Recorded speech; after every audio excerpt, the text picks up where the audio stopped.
Assalamualaikum warahmatullahi wabarakatuh. Halo semuanya. Pada video kali ini saya akan menjelaskan tentang akuntansi pensiun atau imbalan pasca kerja sebagai salah satu pemenuhan tugas pada mata kuliah Akuntansi Keuangan 2 Universitas Negeri Medan. Nah, di sini saya akan sedikit menjelaskan tentang akuntansi pensiun atau imbalan pasca kerja. Nama saya Ferdi Anggasi Bagariang dengan NIM yang tertera pada slide.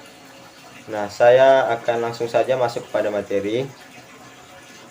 Nah, akuntansi pensiun itu atau dibilang imbalan pasca kerja itu, dimana pengertiannya itu adalah imbalan kerja yang diberikan setelah kontrak kerja selesai atau ketika pensiun. Nah, misalnya ada karyawan yang bekerja selama 10 tahun. Setelah dia bekerja selama 10 tahun dan dia pensiun, maka dia mendapatkan imbalan kembali. Nah, imbalan itu terbagi menjadi dua ya. Yang pertama itu ada metode lamsam, yaitu karyawan tersebut hanya mendapatkan satu kali imbalan. Nah, yang kedua itu ada setiap karyawan itu bisa mendapatkan imbalan pensiun itu beberapa bulan, tergantung sampai kapan jangka waktu yang ditentukan oleh perusahaan. Nah, di dalam akuntansi pensiun ini terdapat dua jenis ya. Yang pertama itu program iuran pasti atau Definite Contribution Plan, di mana perusahaan akan mengalokasikan dengan jumlah tertentu. Nah, di uang pensiun karyawan sebelum diberikan itu kan bisa diinvestasikan oleh perusahaan. Nah, jika hasil investasi itu rugi, maka imbalan yang diterima oleh karyawan itu akan berkurang. Nah, sebaliknya jika hasil investasi itu untung, maka imbalan yang diberikan kepada karyawan itu akan semakin besar. Nah, dapat kita simpulkan bahwa program iuran pasti atau Definite Contribution Plan itu resikonya ada di karyawan. Nah, sebaliknya itu yang kedua itu ada program manfaat pasti atau Definite Benefit Plan. Nah, Definite Benefit Plan itu ada kebalikan dari Definite Contribution Plan, di mana resikonya itu ada perusahaan. Nah, misalnya investasi tersebut rugi, maka mau tidak mau perusahaan harus mengganti kerugian tersebut kepada karyawan. Nah, sebaliknya jika hasil investasi untung, maka perusahaan bisa mengambilkan laba tersebut dan memberikan imbalan terhadap karyawan itu dengan jumlah yang tetap. Maka kita dapat simpulkan kebalikannya itu resiko ada di perusahaan. Nah, mari kita bahas sama-sama. Yang pertama itu ada program iuran pasti atau Definite Contribution Plan. Seperti yang saya katakan tadi, perusahaan akan mencatat beban pensiun setiap iuran yang diberikannya. Kita tahu bahwa akuntansi itu mencatat segala transaksi yang terjadi ya. Nah, yang kedua itu ada resiko akan ditanggung oleh pekerja. Nah, seperti saya katakan tadi, hasil investasi tersebut untung atau rugi akan ditanggung oleh pekerja. Yang ketiga itu ada vesting. Apa itu vesting? Vesting yaitu periode minimum bekerja agar mendapatkan imbalan pensiun. Nah, misalnya perusahaan menetapkan karyawan yang mendapatkan imbalan pensiun itu harus bekerja minimal di atas 5 tahun. Nah, sebelum karyawan tersebut bekerja selama 5 tahun, maka pekerja tersebut tidak mendapatkan imbalan pensiun. Nah, seperti itu ya. Langsung aja kita masuk ke contoh soalnya ya. Misalnya PT ABC memiliki program pasca kerja iuran pasti untuk 10 karyawan. Perusahaan akan membayar 1 juta tiap tahun ke program tersebut. Nah, 1 juta ini tuh satu orang ya. Program mensyaratkan karyawan bekerja minimal selama 3 tahun, yang vesting tadi atau periode vesting. Jika ada 2 orang pekerja yang meninggalkan perusahaan pada awal tahun ketiga, buatlah jurnal yang tepat untuk tahun 1, kedua, dan ketiga. Nah, untuk tahun pertama maka kita buat jurnalnya ya. Itu ada jurnalnya itu beban pensiun pada kas sebesar 10 juta. 10 juta dari mana? 10 jutanya itu 10 dikali 1 juta. Nah, kan 10 karyawan, nominalnya itu 1 juta, maka kita kaliin saja 10, dapat hasilnya itu 10 juta. Nah, sama di tahun kedua juga beban pensiun pada kas sebesar 10 juta, karena masih sama ya pada tahun pertama dan pada tahun kedua. Nah, yang ketiga itu beban pensiun pada kas tapi nominalnya beda, karena pada soal itu jika ada 2 pekerja yang meninggalkan perusahaan pada awal tahun ketiga, sedangkan vesting tersebut harus minimal 3 tahun ya, maka kita buat jurnalnya. Yang pertama itu beban pensiun pada kas. Kenapa 8 juta? Karena 10 kurang 2, yang 2 tadi sudah keluar, dikali 1 juta, maka 8 kali 1 juta sama dengan 8 juta. Nah, yang uang 2 karyawan yang keluar tadi kemana? Maka kita jurnal lagi, kas pada pendapatan lain-lain sebesar 4 juta ya. 2 karyawan dikali 2 tahun yang sudah dibayar di atas, maka kita dapat 4 juta. Nah, uang yang belum diberikan kepada karyawan sebelum pensiun itu dimasukkan ke dalam yang namanya itu rekening investasi. Nah, rekening investasi ini tidak bisa diakses atau diambil oleh karyawan selama dia belum berhak mendapatkan imbalan pensiun. Nah, ketika karyawan tersebut keluar dari perusahaan sebelum memenuhi periode vesting, maka uang tersebut bisa ditarik kembali oleh perusahaan. Nah, seperti yang pada contoh soal yang 4 juta itu, maka 4 juta tersebut bisa ditarik oleh perusahaan kembali karena karyawan tersebut belum memenuhi yang namanya periode vesting. Nah, yang kedua itu ada namanya program manfaat pasti atau definite benefit plan, di mana program manfaat pasti itu pekerja akan mendapatkan imbalan pasti ketika pensiun. Nah, seperti saya katakan tadi, resiko ditanggung oleh perusahaan. Mau tidak mau, jika hasil investasi tersebut rugi atau untung, maka karyawan tersebut harus tetap mendapatkan imbalan pensiun sesuai dengan perjanjian sebelumnya. Perusahaan akan mencatat kewajiban dari imbalan atau definite benefit obligation atau DBO dan aset yang disiapkan atau plan aset untuk menyelesaikan kewajiban tersebut. Nah, di situ ada istilah definite benefit obligation atau DBO, yaitu di mana perusahaan harus menghitung berapa kewajiban yang harus dipenuhi ketika karyawan pensiun. Nah, yang menghitung DBO ini ada yang namanya konsultan aktuaria. Nah, konsultan aktuaria ini menghitung kewajiban yang perlu dibayarkan kepada karyawan dengan berbagai macam asumsi. Nah, perhitungan tersebut juga menggunakan yang namanya present value karena beban ini dibayar atau terjadi di masa yang akan datang. Nah, pelaporan pensiun secara net yaitu selisih antara plan aset dan DBO dan tidak boleh secara terpisah. Nah, nanti jika ada selisih antara DBO dan plan aset, maka yang ditulis di dalam laporan laba rugi itu adalah selisihnya, bukan DBO atau plan aset. Nah, misalnya DBO itu 100 miliar ya, dan plan aset itu ada 80 miliar, maka yang kita catat itu 100 miliar dikurang 80 miliar, maka kita dapat 20 miliar. Nah, 20 miliar itulah hasil selisih atau netting yang akan kita catat di laporan laba rugi.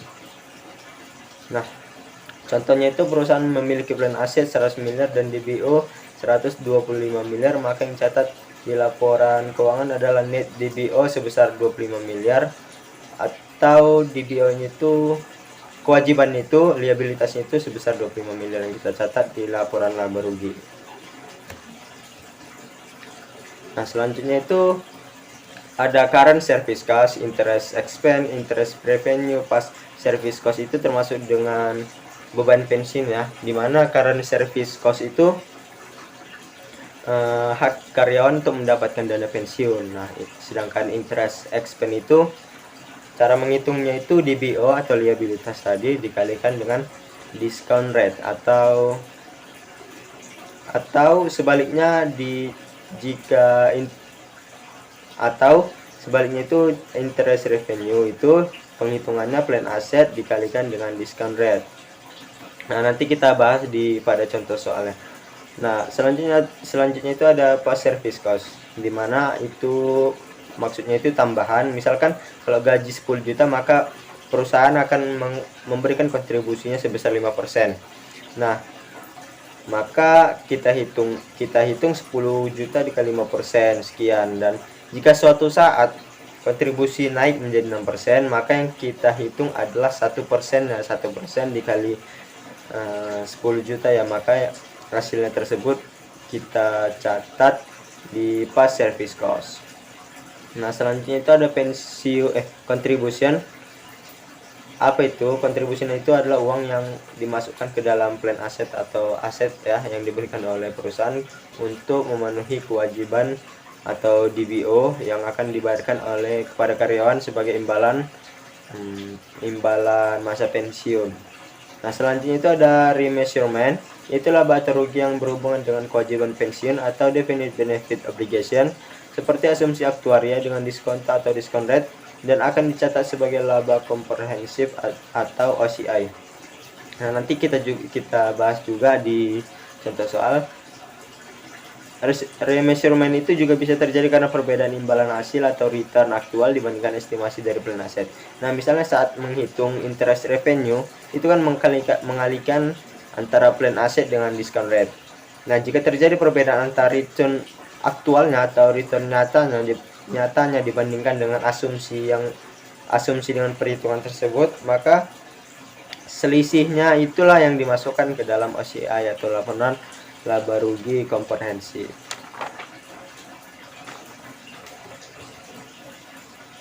Nah, langsung saja kita masuk kepada contoh soal. Nah, misalkan itu plan aset pada tanggal 1 Januari 2019 itu sebesar 100 juta. Yang kedua itu ada DBO tanggal 1 Januari sebesar 100 juta. Yang ketiga itu ada annual service cost sebesar 9 juta. Selanjutnya itu ada tingkat diskonto atau diskon rate sebesar 10%. Selanjutnya itu ada kontribusi perusahaan sebesar 8 juta dan benefit yang dibayar selama setahun itu sebesar 7 juta. Nah, maka kita mencari jurnalnya ya. Di sini saya buat ada jurnal umum dan jurnal memo. Nah, yang kita pakai nanti itu adalah jurnal umum. Di sini saya buat jurnal memo itu hanya sebagai jurnal pembantu ya. Nah, langsung saja yang pertama itu kita buat saldo 1 Januari 2019. Nah, itu ada pada soal itu sebesar 100 juta. Nah, kita buat di situ 100 juta di DBO dan plan aset, karena di soal sebesar 100 juta juga, maka kita buat 100 juta. Kenapa di DBO itu kredit? Karena DBO itu adalah liabilitas dan plan aset itu adalah aset, dimana liabilitas itu di kolom kredit dan aset itu di kolom debit. Nah, selanjutnya itu kita masukkan service cost. Service cost itu berapa pada soal? Service cost itu 9 juta. Nah, kita masukkan di annual pension expense ya. Nah, itu karena itu adalah aset, termasuk aset, maka kita buat di debit. Dan kreditnya di mana? Kan kalau di akuntansi itu harus seimbang ya, harus seimbang antara debit dan kredit, maka kita buat di DBO sebagai liabilitas, yaitu 9 juta. Nah, interest expense-nya itu berapa? Interest expense itu kan tadi interest expense itu mengalihkan antara DBO dengan discount rate. Nah, DBO itu berapa? DBO itu 100 juta dikalikan dengan 10%, maka dapat interest expense-nya itu 10 juta. Selanjutnya itu ada yang namanya interest revenue, di mana interest revenue itu sama seperti interest expense, cuman bedanya itu mengalihkan antara plan aset dengan discount rate sebesar 100 juta dikalikan dengan 10 juta, maka kita dapat hasilnya 10 juta. Nah, interest revenue itu mengurangi aset ya. Mengurangi aset, maka kita buat di kredit. Nah, di plan aset itu maka kita buat debit. Nah, yang selanjutnya itu ada contribution ya. Contributionnya berapa yang diberikan oleh perusahaan? Yang diberikan oleh perusahaan itu sebesar 8 juta. Nah, maka kita buat kasnya itu 8 juta karena mengurangi kas ya, karena memberikan kontribusi, maka di plan asetnya itu kita buat 8 juta untuk sebagai uang imbalan pensiun. Nah, benefitnya berapa? Benefitnya itu 7 juta. Karena benefit itu ketika karyawan keluar ya, ketika karyawan mendapatkan pensiun. Dan kenapa tidak ada di kolom jurnal umum? Karena itu tidak mengganggu yang namanya keuangan perusahaan lagi, karena uang pensiun itu sudah disediakan, yang kita catat itu pada jurnal memo ya. Nah, maka kita buat itu di DBO itu sebagai debit karena mengurangi, di plan aset itu di kredit karena mengurangi juga sebesar 7 juta rupiah. Nah, maka kita dapat mengetahui, kita totalkan saja, maka kita dapat ketahui jurnal tahun 2019 nominalnya itu untuk annual pension expense, kita jumlahkan saja debit ditambah debit dikurang kredit. Nah, 9 juta ditambah 10 juta dikurang 10 juta, maka kita dapat sebesar 9 juta. Nah, selanjutnya itu ada kas. Kas itu kan tadi pada soal itu kan mengurangi kas perusahaan ya, maka kita buat di kredit, maka kita buat saja isi itu 8 juta di kolom kredit. Nah, pensiun aset atau liability. Nah, itu dari mana hitungnya? Kita hitung yaitu selisih antara plan aset dan DBO. Jika plan aset lebih kecil daripada DBO, jika aset lebih kecil daripada liabilitas, maka pensiun aset atau liability itu ada di kolom kredit. Nah, pada soal ini kan terdapat plan asetnya itu 111 juta dan DBO-nya itu 112 juta, maka selisihnya 1 juta. Kita buat di kolom kredit. Kenapa? Karena plan asetnya itu lebih kecil daripada DBO-nya, maka kita buat pada kolom kolom kredit. Nah, jurnalnya, maka kita dapat jurnalnya itu yang pada ketiga kolom tersebut ya. Maka jurnal kita dapat pensiun expense sebesar 9 juta, pada cash sebesar 8 juta, dan pensiun aset liability sebesar 1 juta. Balance ya di kolom debit dan kolom kredit, maka kita dapat jurnalnya sebagai berikut. Nah, itu tadi contoh soal untuk tahun pertama ya. Nah, sedangkan tahun kedua itu ada sedikit informasi bahwa tanggal 1 Januari 2020 perusahaan mengamandemen dengan memberikan pas service benefit sebesar 81,6 juta. Dan yang kedua itu ada annual service cost sebesar 9,5 juta, dan tingkat diskonto itu atau diskon rate itu sebesar 10%. Selanjutnya itu ada kontribusi perusahaan sebesar 20 juta, dan yang terakhir itu ada benefit yang dibayarkan selama setahun sebesar 8 juta. Nah, langsung saja kita buat seperti pada soal sebelumnya ya. Kita buat itu saldo terakhir, yaitu pada 31 Desember 2019 itu kita masukkan saja sama seperti yang kertas kerja tahun pertama. Itu datanya itu ada saldo pensiun aset atau liability itu sebesar 1 juta, dan DBO itu 112 juta, dan plan aset itu ada 111 juta. Nah, di soal dikatakan itu ada mengamandemen sebesar pas service benefit sebesar 81 juta ya. Jadi tambahan kepada uang untuk imbalan pensiun sebesar 81,6 juta. Nah, maka kita tambahkan saja, kita catat di annual pension expense sebesar 81,6 juta di debit, dan di DBO-nya itu 81,6 juta sebagai kredit. Nah, kita jumlahkan, maka dapat saldo kita pada 1 Januari 2020 sebesar DBO-nya itu sebesar 193,6 juta. Nah, sama seperti kertas kerja tahun pertama, itu ada service cost sebesar 9,5 juta. Dari mana? Ya, tadi pada informasi di soal ya. Annual service cost sebesar 9,5 juta, maka kita buat saja 9,5 juta, dan di DBO-nya itu 9,5 juta juga. Nah, yang kedua itu ada interest expense. Dari mana dapat?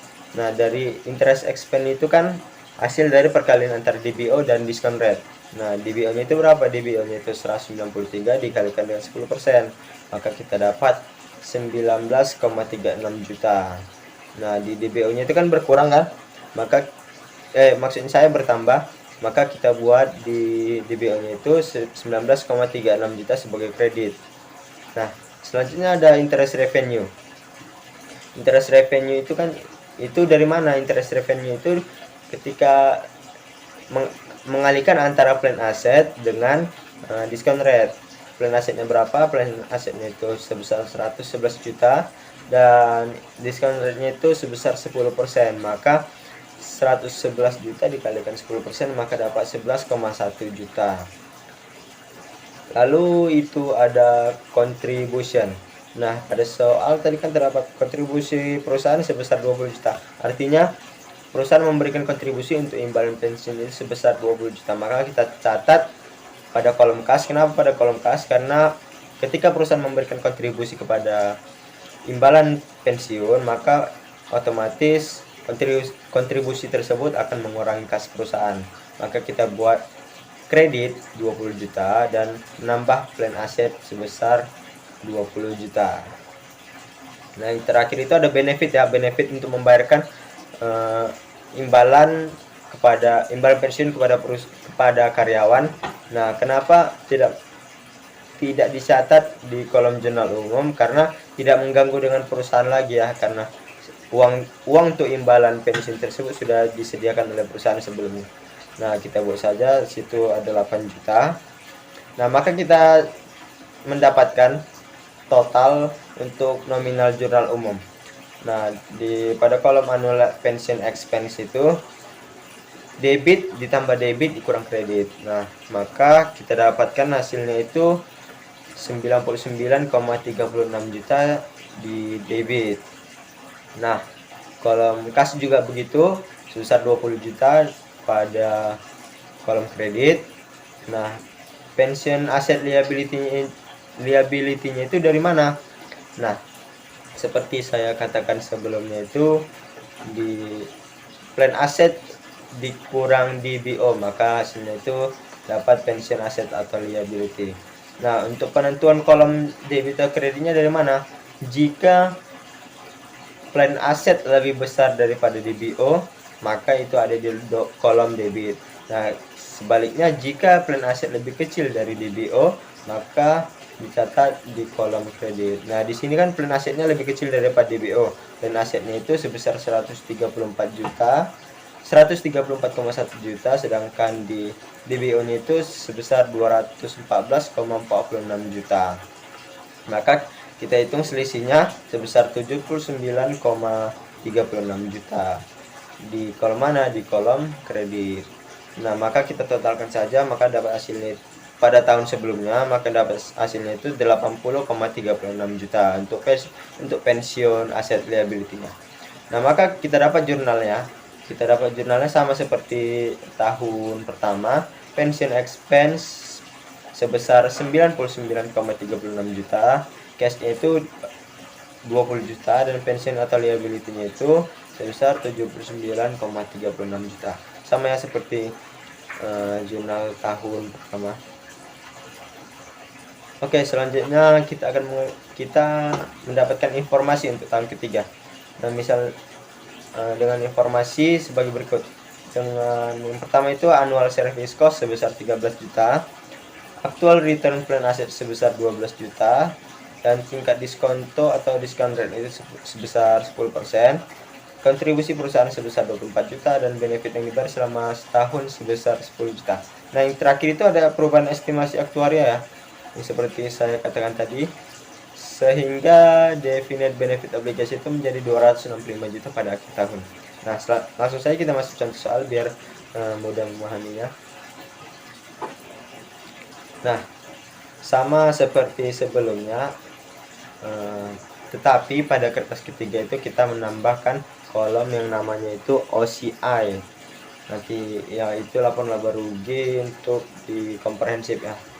Nah, langsung saja biar agar lebih cepat memahaminya. Langsung saja kita buat kolom seperti tadi, tabel seperti tadi. Nah, kita masukkan dulu saldo 1 Januari 2020 sebesar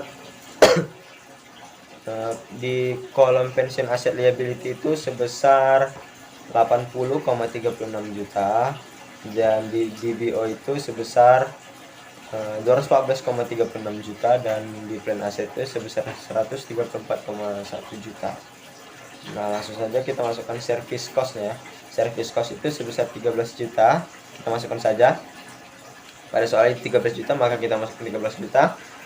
Di DBO juga kita masukkan 13 juta, dan interest expense itu kita masukkan juga sebesar 21,45 juta di kolom annual pension expense. Itu hasilnya dari kali DBO dikali discount rate ya, maka kita dapat hasilnya itu. Nah, selanjutnya interest revenue itu antara plan aset dikalikan discount rate. Nah, kita dapat hasilnya 13,41 juta. Nah, untuk contribution di pada soal itu terdapat sebesar 24 juta, artinya mengurangi kas perusahaannya karena perusahaan memberikan kontribusi, maka kas perusahaan akan berkurang, maka kita catat 24 juta pada kolom kredit dan 24 juta pada kolom debit di plan aset.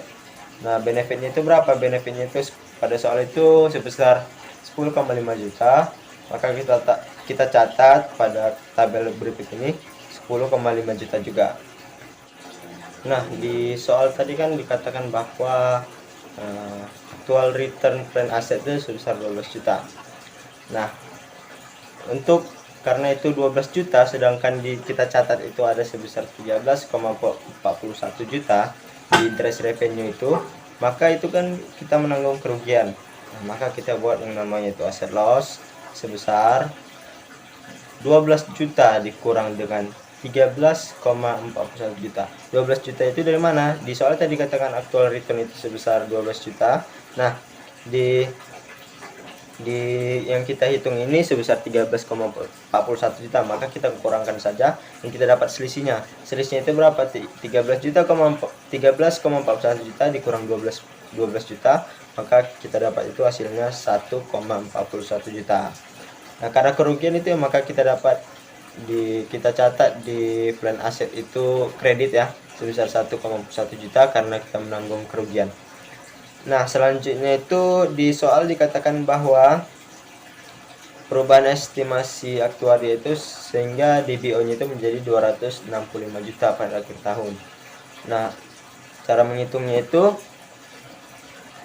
selisih antara hasil yang kita hitung itu, yang kita hitung itu berapa? Yang kita hitung itu 214 ditambah 214,36 juta ditambah 13 juta ditambah 21,45 juta ditambah dikurang 21,45 juta ditambah 10,5 juta. Nah, hasilnya itu dikurang dengan 265 juta. 265 juta dari mana? Dari soal diketahui bahwa DPO-nya itu menjadi 265 juta pada akhir tahun. Nah, selisihnya itulah menjadi nominal ya untuk liability loss-nya. Sebesar berapa? Inilah yang kita hitung itu 26,59 juta. Maka kita catatlah hasilnya itu 26,59 juta. Nah, maka setelah itu kita dapat nominal untuk jurnal tahun 2021 atau tahun ketiga ya. Nah, untuk annual pension expense itu kita jumlahkan saja debit tambah debit dikurang kredit, maka kita dapat hasilnya itu 21,04 juta. Nah, dikasih itu sebesar berapa? Sebesar 24 juta, langsung saja kita masukkan ya. Nah, di OCI itu atau gain loss itu sebesar berapa? Sebesar 24 juta. Dari mana? Dari kita jumlahkan antara asset loss dan liability loss sebesar 1,41 juta ditambah 26,59 juta. Nah, untuk pensiun aset liability itu berapa? Pensiun aset liability itu 80 juta, 80,36 juta ditambah dengan 25,04 juta, maka hasilnya itu sebesar 105,4 juta. Nah, untuk DBO-nya itu di soal diketahui ya 265 juta. Dan untuk plan asetnya kita tambah saja 134,1 juta ditambah 13,41 juta ditambah dengan 24 juta dikurang dengan 10,5 juta dikurang dengan 1,41 juta. Maka kita dapat hasilnya itu 159,6 juta. Nah, maka dari itu kita dapat jurnalnya. Jurnalnya itu yang pertama itu ada pensiun expense sebesar 21,04 juta ya. Kita langsung masukkan saja. Nah, tambahannya itu dimana ada OCI atau gain loss atau laba rugi komprehensif ya. Sebesar berapa? Sebesar 28 juta. Langsung saja kita masukkan yang ada pada tabel ya. Nah, di kolom kreditnya itu apa? Di kolom kreditnya itu ada cash sebesar 24 juta dan pensiun aset liabilities sebesar 25,04 juta. Langsung saja ya dimasukkan nominalnya seperti yang ada pada tabel di atas. Nah, untuk pencatatan di laporan keuangan untuk imbalan pensiun, untuk di laporan laba rugi ya. Laporan laba rugi itu ada tambahan untuk imbalan pensiun yaitu yang namanya itu beban pensiun. Nah, beban pensiun itu dimasukkan ke dalam laporan laba rugi. Hasilnya itu dari mana? Nah, hasilnya itu dari annual pension expense ya, yang kita hitung sebelumnya pada di kertas tahun ketiga ya, sebesar 21,04 juta. Maka kita langsung masuk saja beban pensiun itu sebesar 21,04 juta. Nah, ini yang di bawahnya ini maksud saya ini laporan laba rugi komprehensif ya. Laporan rugi komprehensif ini misalnya ini ada laba bersih saya buat XXX karena tidak ada informasi ya tentang laba rugi perusahaan tersebut, maka kita buat X saja. Lalu ada tambahan laba komprehensif lain, itu yang kita buat pada kertas kerja ketiga tadi. Ada aset loss ya sebesar 1,41 juta, maka kita masukkan saja aset loss 1,41 juta dan liability lossnya itu sebesar 26,590 juta. Nah, langsung saja kita masukkan, kita totalkan dan hasilnya itu sebesar 28 juta. Nah, 28 juta ini akan mengurangi yang namanya laba bersih. Maka kita dapat itu hasil akhirnya itu laba komprehensif.